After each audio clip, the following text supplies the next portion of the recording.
Okay, well, good morning, everyone. Today, we're going to be going over the power of proficiency scales and exploring the power, of vertical progressions. So I'll bounce back and forth today from my presentation. I'm actually going to be taking you online to the DESE website as well as some digital documents I have, but I'm going to try to make it quick. I have a couple people on the call who will stop at the end of this presentation and take questions. But first, we're going to start of what are vertical progressions. And basically, vertical progressions are documents that show how the Missouri learning standards progress and build on each other through each grade level. So the Missouri learning standards are, I have the documents on my desk, right? They're in these in a standard document for teachers, but teachers aren't always and haven't been given the time to understand how all of their standards connect and build upon each other. So that's one of the goals of vertical progression. Not only do they show a grade level teacher within their grade level how the standards and really how their content progresses and builds throughout the year, because when you understand the vertical progression, it helps you with curriculum development to know which standards to teach first, etc. In these vertical progressions we're going to be talking about today, not only does it help a grade level teacher understand their content more fully by seeing how standards build, we're going to be looking at some K-5, K through 8, seeing how those standards build again over time. So that's powerful because it helps teachers understand the cognitive development and content development of standards. So the first thing I want to tell you is that DESE actually got a work group of teachers in ELA. I don't believe they are available in math, science, or social studies that I'm aware of, but in ELA, they did get a work group together to create some vertical progression documents. I've screenshotted them right here. So it's doing this exact thing where they talk about, here's your R1A strand, and they show you in kindergarten, it begins with asking and responding to questions. And then it shows you, they've ordered them, how it builds over time. And then underneath it, it's got the R1B. So on the DESE website, I lied, I'm not going to take you there because it's such a pain getting out of the presentation and going back, but I'm going to tell you how to get there. These are some clues. I've taken screenshots. When you go to the DESE webpage, if you go to educators and then under curriculum, it will have a little quick links box that will say priority standards, and it will take you to this page. They're tricky to find. So if you look right underneath here, it'll have the ELA priority standards if you click there, but where it says supporting materials, that's where you click and you can get to the screenshot I have right here. It's their version of the vertical priority standards. I have not compared them to the work I've done, but again, Missouri educators got together. I'm sure they did a great job in doing that. I had created mine before they did these documents, and you'll see I structured mine in a bit of a different way. But again, you know, it's for the good of the cause. I want everyone to know those are accessible for you and to make sure you know that they're there. So now I'm going to dive in. Here's a little bit about how I set mine up and a little bit about the structure, how they're different. One of the biggest things in ELA, in my opinion, as a content expert in that, is the vocabulary, because we have, as English content experts, different definitions sometimes of what those things are.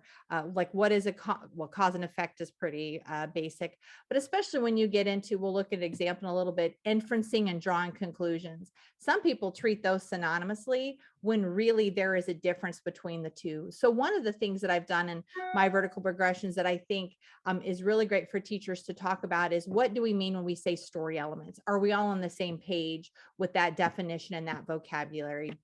So that's one of the things I've added to mine, because the whole purpose of these documents, even the state ones, if you choose to use those, is to leverage your teachers' PLCs and content meetings by using these documents. So we can have deeper conversations about and help teachers understand more deeply what it is they're to be teaching. And sometimes the calibration of understanding the vocabulary is one of those. So as you look at mine, it's doing the same thing where it's got the codes here. This is telling you this is R2A. Here is the strand where it's strategies to comprehend, analyze, and evaluate fiction, poetry, drama. That's kind of the stem here. And then you'll see I'll go K through, I didn't post the whole thing, K through 8. But you'll notice on mine that some of the standards are bold. And that's because within my progressions, I went ahead and bolded the priority standards because I wanted teachers to also see which ones of these are going to be tested, or which ones did the state say, yes, it's a big deal, and which ones are just other standards that we need to cover. You'll also see that some are italicized. That's because I'm a control freak and I didn't always agree with all of the priority standards that the state chose. And so you'll see up here in mine, I say, hey, this is what Step Up Consulting would recommend. Because for instance, on this one where we're talking about character trait and motivations, they did not prioritize, explain the actions of a main character and the reason for those actions. That was more of a covering, but I did, because if I showed you the whole scale, you'll see how it really gets in depth where they're going to have to start inferencing in 3rd and 4th grade about how a character's decision impacts the point of view and the entire conflict resolution of the story. So I feel like 1st grade teachers really do need to focus on that it should be a priority, or we're disservicing our upper grade students. So that's another why, and the power of these documents is and we'll see a better example, but identifying elements of a story, I think all teachers would agree that it's powerful. But as you look through the scale, you can continue to see just how more sophisticated it gets for kids. It comes from identifying to out of 1st grade, we are starting to describe and explain their actions, to 2nd grade. We're describing them, we're getting their motivations, and we're introducing cause and effect relationships. It just shows you how it builds over time, which is really powerful for teachers to see. So the 4 reasons I say why vertical progressions and why they're important: it helps teachers build a deeper understanding of their standards in general, to understand their content. It provides a tool so you can scaffold instruction for those learning gaps that kids do have. It's a quick, high level tool to just kind of see, what should I back up and try with this kiddo, or what skill might they have missed that I need to go back and do. It really leverages instructional focused conversations, which is my new term for PLCs. Is I really try to help teachers develop protocols to have deeper conversations about their content. And last, it just supports general and special education teachers in providing targeted instruction. When they see those, they know exactly where they might be able to start. So with building a deeper understanding of the standards, I kind of went off scripted that on the last one, but I'm going to hop out here and see if I can find this one I'm looking at, and make it a little bigger here so we can see the entire progression. So for instance, on drawing conclusion and supporting with textual evidence, we all know that's a big skill. They do it on every test question, and drawing conclusions is pretty complicated. But again, to my point earlier, what's the difference between an inference and a conclusion? Anybody on the call? I've got 2 people on here. Anybody want to say, before reading it, you're going to cheat, but what would you say? What would normally be the difference if you didn't look? What teachers would say the difference between an inference and a conclusion? Putting you on the spot. I've heard you say this before, but I forgot. See, it's a quiz and you failed. I usually do. No, so the difference between a kid making an inference and drawing a conclusion. It's hard. Develop the next logical step for given information. Okay, so you cheated, but that's okay because it's still hard, even when you cheat. I didn't know. So an inference here, after many talks about this with teachers before having the state vocabulary, an inference isn't using your schema to make an assumption, right? I'm going to infer based on what I indirectly or explicitly saw, implicit or explicitly heard. Here's using what I know, what my inference is.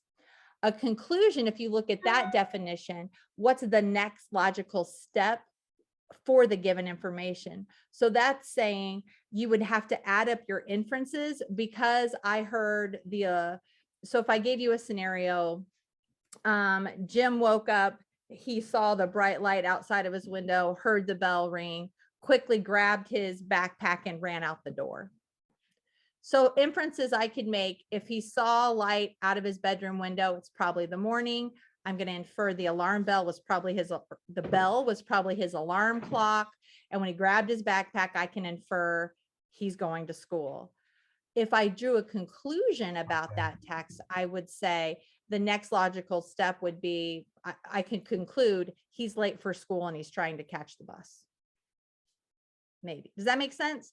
So, but that is another example of sometimes teachers, because that is so convoluted, will mistake a conclusion for an inference, and they're never really getting to teaching kids.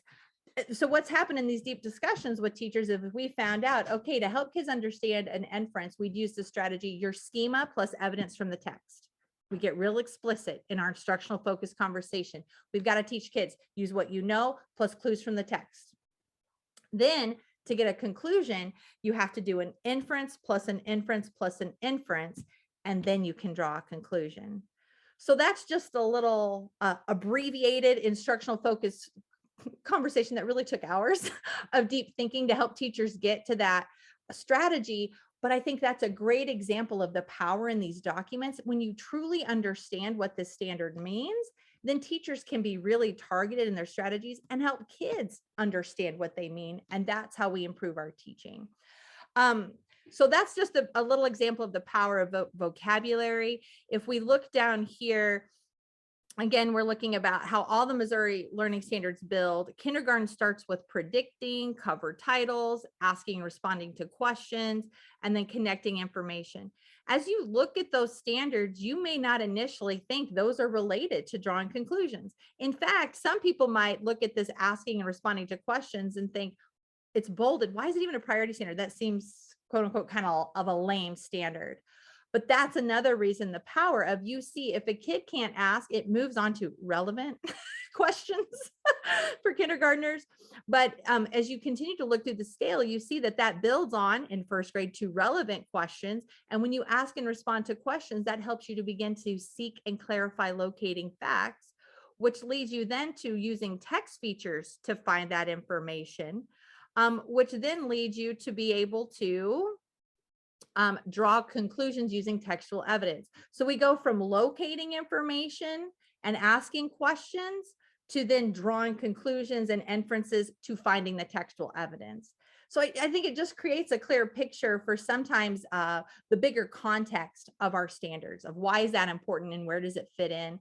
That's what your vertical progressions do. And what's also fascinating, by highlighting the bolded standards, what do you notice by the time we get to fourth grade?